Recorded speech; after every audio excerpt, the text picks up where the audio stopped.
Hey guys, had a quick experience I had yesterday, and I just want to tell you it was a life and death situation, and everything turned out good. But the experience I had was this. All right, so um, I went out at 9 o'clock, and I was recording, videotaping the trains. When I got done at the VIA station, I went to the graveyard because a freight train came by, and it goes to Blenheim, but it takes a U-turn through a graveyard. So I went to the graveyard. I was there about 11, 11 o'clock. I get to the graveyard, I film the train, and the whole time I'm calling my mom. I'm calling my mom on my phone, and she ain't answering. Now, sometimes she talks to Chris, my brother in Vancouver, BC. Sometimes she talks to my aunt. Sometimes she talks to my whatever. But she ain't answering. Red flag number one. I get done videotaping the train and going to Blenheim, and I, before I ride to her house, which is just down the street, I call her again. Still no answer. I'm like, oh shit. She's on the phone, but not for fucking 4 hours or 2 hours or whatever. Yeah, 2 hours. So I'm like, a red flag number one. So I bust my ass to her place. And I look in the patio door. And every day, all winter long, she had the patio door cracked open. Let's see her in. And it was closed up and dark inside patio door. And she lives on the second floor, right? Now I can't get in the building because the buzzer don't work. It does now, but it didn't. So I had to call her to throw the keys out the window so I can get in, take my bike upstairs, and go to bed because I can't sleep at home because of my fucking neighbor. Anyway,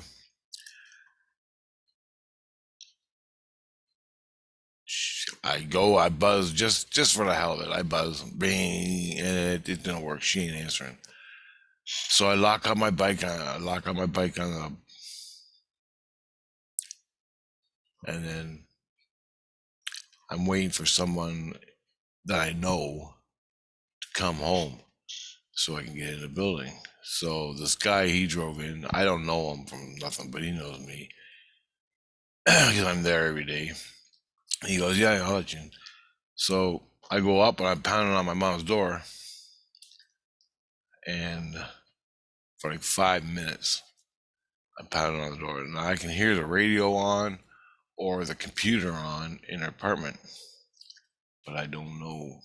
I'm pounding, and she ain't answering. I'm like, oh shit, red flag number two, right? So, I think something's happened to her because there's no way she left the building. I don't know. So I go back downstairs, and I don't know what to do. I have to wait. I contact her neighbor, who his name's Dan, and he helps my mom out, but he's gone. His car's not in the driveway or in the parking lot. So I'm standing out there, and I'm looking. I've run the door. I'm looking up at her patio, and I hook up to mom, spiritually hook up to her to feel if she's dead or if she's sleeping. Like she sleeps sometimes, but I usually wake her up with the phone. Anyway, all of a sudden, her ghost comes out, her spirit goes walking out on the patio and walks off the patio, but she's still in the air. And now what I saw was it was her in her normal clothes, a nightgown or whatever, and she walked off the patio. She lifted her arm and she went like that to me. That's it, and then right back in. I'm like, what the hell does that mean? So I knew, I'm thinking, okay, she's either dead and she's haunting the place, but I don't think that would ever happen. When she dies, she's out of there. So she's dead or she's haunting the place, or she's incapacitated and can't move or something like that, fallen down and smashed her head. And I'm like, oh, fuck. And all of a sudden, just then, just as that happened, Dan comes pulling on the driveway. I'm like, Dan, my mom's up there. She ain't responding. I can't get a hold of her. Something's fucking gone on. The door's locked. So he's like, oh, shit. So he goes up there. He tries the door. He gets on the phone, calls the landlord. Landlord calls the maintenance guy. The maintenance guy comes down and flies down. And he opens the door. He unlocks the door. And he goes, I'm not allowed to go in. I go, well, you're not going to go check and see if she's dead? He goes, no. I go, oh, fuck. I don't need that in my head.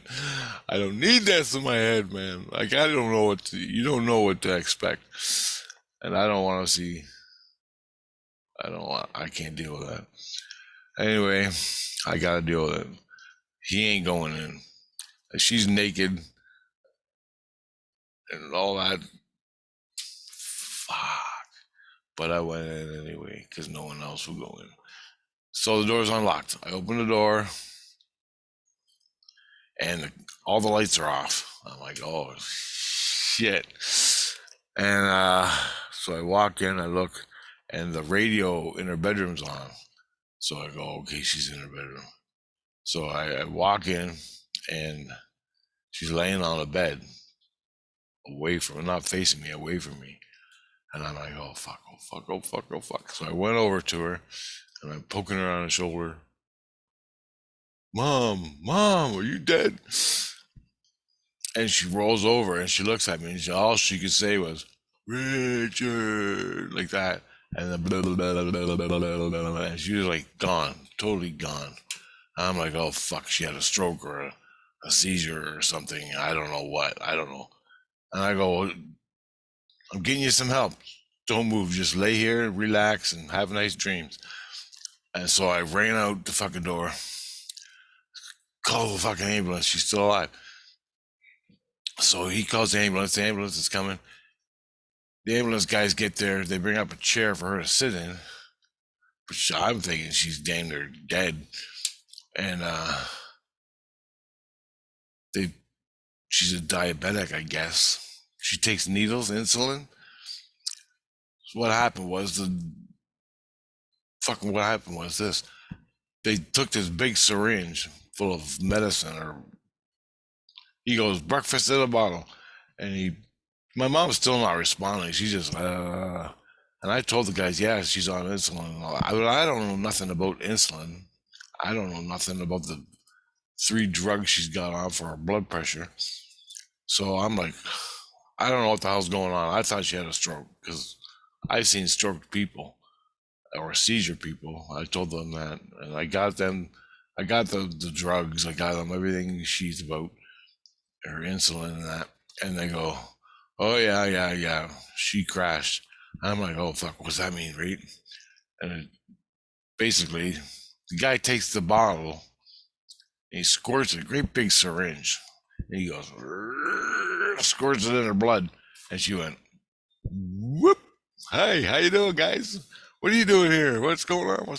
I'm like, holy fuck, raise the dead.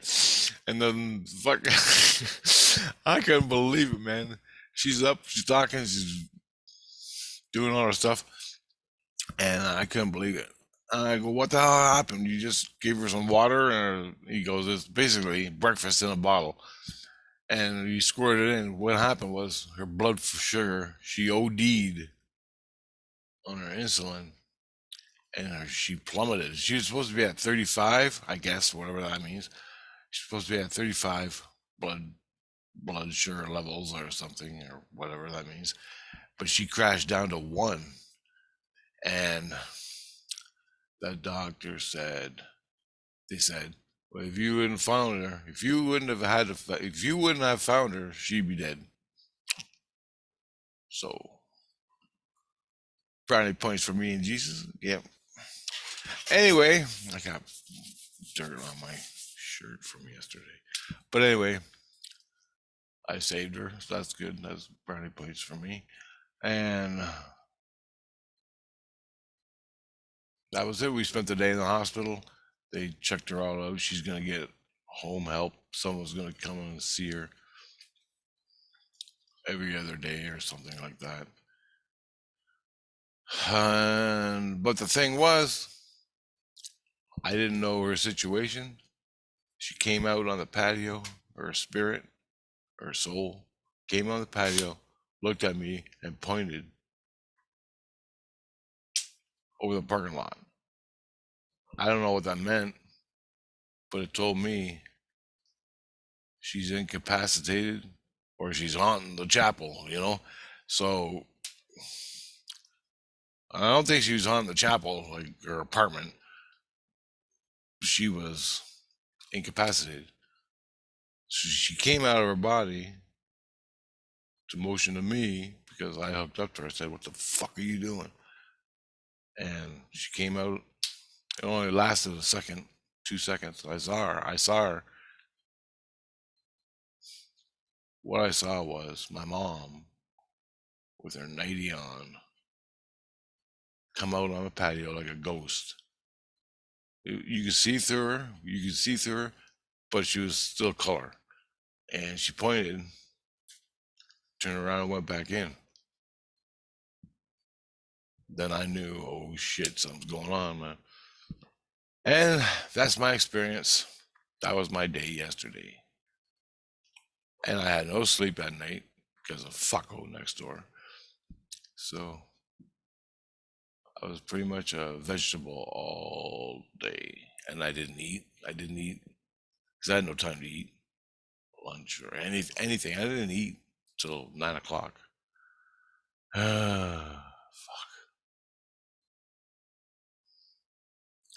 Yeah. I'm all better now. Mom's all better. Can't believe how he squirted that shit in her, and she went whoop. So they gave me this nasal stuff. The next time I find her like that, I take this nasal container thing and I stick it up her nose and squirt it. So I just jam it up her nose and fucking squirt. That is supposed to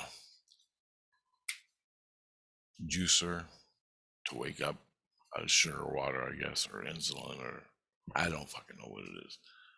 But that is what happened yesterday and my spiritual experience.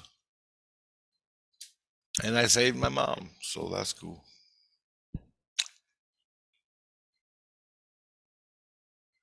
Later, guys.